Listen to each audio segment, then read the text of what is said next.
നമ്മുടെ ഈ മുല്ല നസറുദ്ദീൻ്റെ വീടിൻ്റെ തൊട്ടടുത്തൊരു മൈതാനം ഉണ്ടായിരുന്നു. ധാരാളം കുട്ടികൾ ഇങ്ങനെ കളിക്കാൻ വരും. അവർ കളിച്ച് തിമിർത്ത് വരുമ്പോൾ മിക്കവാറും ഒക്കെ നാസറുദ്ദീൻ്റെ ജനൽ ചില്ലുകൾ പൊട്ടിയിട്ടുണ്ടാവും. ശല്യം സഹിക്കാറാൻ വയ്യാതെ അയാൾ പല പണികളും നോക്കി നടന്നില്ല. അവസാനം മുല്ല തന്നെ കളിക്കാൻ ഇറങ്ങി. അങ്ങനെ കളിക്കാൻ തുടങ്ങിയപ്പോൾ കുട്ടികൾ അയാളെ കളിയാക്കി, വൃദ്ധനായ ഒരാൾ കളിക്കാൻ വന്നിരിക്കുന്നു, നമ്മുടെ കൂടെ പറ്റില്ലാത്ത ഒരാളെന്ന്. മുല്ല വിട്ടില്ല, കളി തുടർന്നു. കുറച്ച് നാളുകൾക്ക് ശേഷം അവിടെ പ്രായമായവരും കൂടെ മുല്ലയോട് കളിക്കാൻ വന്നു. അങ്ങനെ മുല്ല കളിച്ച് കളിച്ച് വന്നപ്പോഴത്തേക്ക് കുട്ടികളുടെ എണ്ണം കുറഞ്ഞു തുടങ്ങി. അങ്ങനെ വൃദ്ധന്മാരുടെ ഒരു ഭാഗമായിട്ട് അത് മാറി ആ കളിക്കളമെന്ന് പറയുന്നത്.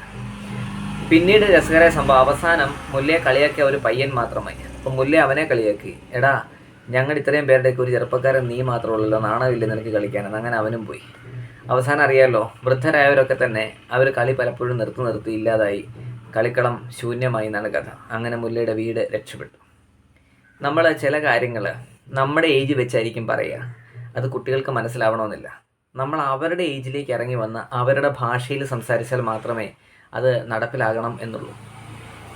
നമ്മൾ ചെയ്യുന്ന ഓരോ കാര്യങ്ങളുടെ പുറകിലും ഇങ്ങനെയുള്ള ചില ധാരണകൾ വെച്ച് പുലർത്തിയാൽ കുട്ടികൾ പിന്നീട് നമ്മൾ പറയണ വാക്കുകൾ തെറ്റിദ്ധരിക്കാതിരിക്കുവാനായിട്ട് വളരെ നല്ലതായിരിക്കും എന്നാണ് എൻ്റെ അഭിപ്രായം.